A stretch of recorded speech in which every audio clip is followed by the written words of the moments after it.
let's go over an import tariff. And let's assume that in this case, we're talking about a small country, which means that this is a country that does not affect the price, the world price, or the world trade, world supply of a product. So we start at the equilibrium that dictates to us the price in autarky. Then the country opens to trade. We know what happens. If we see the price in the world lower than the price in autarky, that means we're going to have imports. And so as a result, this distance between QD1 and QS1 represents the original imports that occur when the economy is open. So that means at price PW, the world price, this is how much QD1 is how much demand the domestic consumers have for the product. Part of this demand, which is this part, is satisfied by domestic supply, which is QS1, but the rest of it is satisfied by the imports. Suppose now the country decides to impose a tariff to protect its producers. You can see that price with tariff is now higher. Producers like that, so domestic production will increase to the point where domestic supply intersects with the price, the world price and tariff. But this higher price is not a good news to the consumers. Domestic consumers now want to consume less of a good. The new quantity demanded of the good by consumers is QD2, and it is satisfied by the domestic producers in part, so that is QS2, but then the rest, which is this distance here, represents the new imports. So that is how much of the demand is satisfied by foreign producers.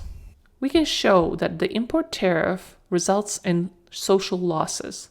Let's go over what happens in autarky. In autarky, price being price of autarky. So right here, this is the price. It's important because remember that consumer surplus is the area above the price and below the demand curve. So that means the consumer surplus is equal to area A. What about producer surplus? Producer surplus is the area below the price and above the domestic supply curve, which is area BDH. And the total surplus is the sum of the two, so it's equal to ABDH. Let's see what happens when the country opens to trade. Again, we have to think about what price we're looking at here. The price we're looking at is PW. And consumer surplus is the area above the price and below the domestic demand curve. So it's this large area, which is equal to A, B, C, D, E, F, G. The producer surplus is the area above the supply curve, but below the price, which is just this area H. And the total surplus is the sum of those two areas. So the social gain from trade is equal to these new areas right here that we didn't have before. Now suppose the country decides to restrict the trade and impose a tariff. So with the tariff, it's important to remember the price is equal to PW plus tariff, which is right here. This is the new price line. So the area of consumer surplus is the area above price and below the domestic demand curve, which is the area A, B, and C. Compared to the previous open trade situation, we have a smaller consumer surplus. So we essentially lost areas E, F, and G. That is lost to the consumer surplus. The producer surplus, on the other hand, gained.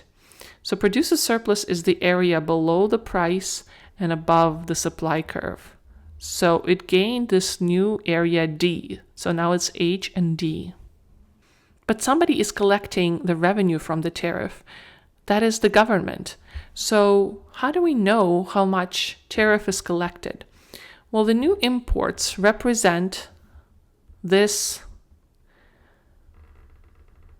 distance here, and the tariff represents this distance here, which is the just amount of the tariff.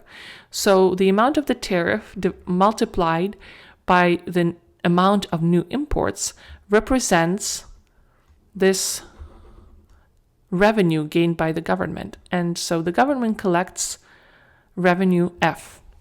So the total surplus is the sum of those three. And we find that there is social loss resulting from the tariff. Where is it?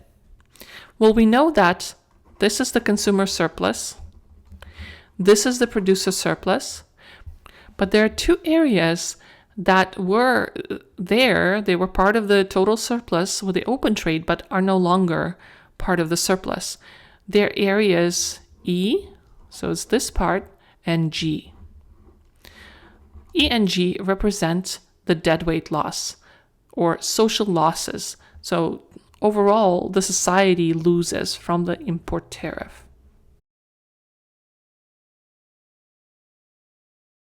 Suppose we have a large country. Remember that a large country means that its imports and exports represent a large share of the world trade, and so they can impact the world supply and they can impact the price.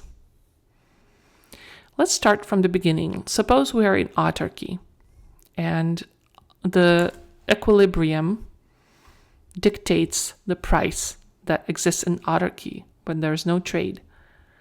Now the country opens to trade and enjoys a lower price in the world. That means that it will import this product. This is a large country, so the import tariff will actually have an effect on the world price. Import tariff means that the demand domestically will go down. And that means that the price in the world will actually be lower. So all the countries that are exporting this good into our country are now seeing a lower price because of lower demand in this large country. However, at the same time,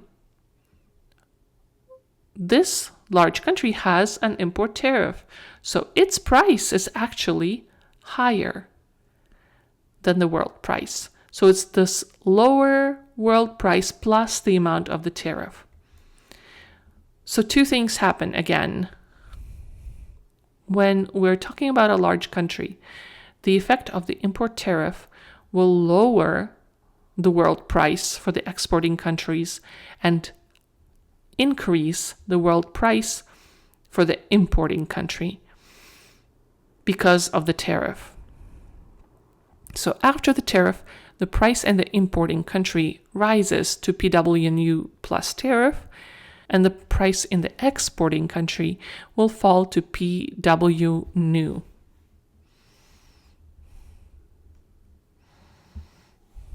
Due to lower demand in the importing country as a result of the tariff. So PWNU plus tariff, now that we're talking about what happens inside the country, that is our new price that dictates the amount of the new imports. So quantity supplied is QS2, quantity demanded is QD2. So this is how much is supplied domestically, and this is the amount of the imports that the country enjoys. We can show what happens when there is an import tariff and we're talking about a large country. So remember that in autarky, the price is P autarky, right? And so the consumer surplus has to do with this price, right? It's the area above this price and below the domestic demand curve. So it's equal to A. Producer surplus is the area below the price and above the domestic supply curve, which is this part here, BDH. And the total surplus is the sum of those two, essentially. It's all of this. We remember that when the trade opens, the country opens to trade, the price is actually equal to PW. And so this is the price line. So now the consumer surplus represents this. So the consumer surplus is represented by this large triangle, and the producer surplus is represented by this small triangle H. And so the total surplus is just the sum of these two areas.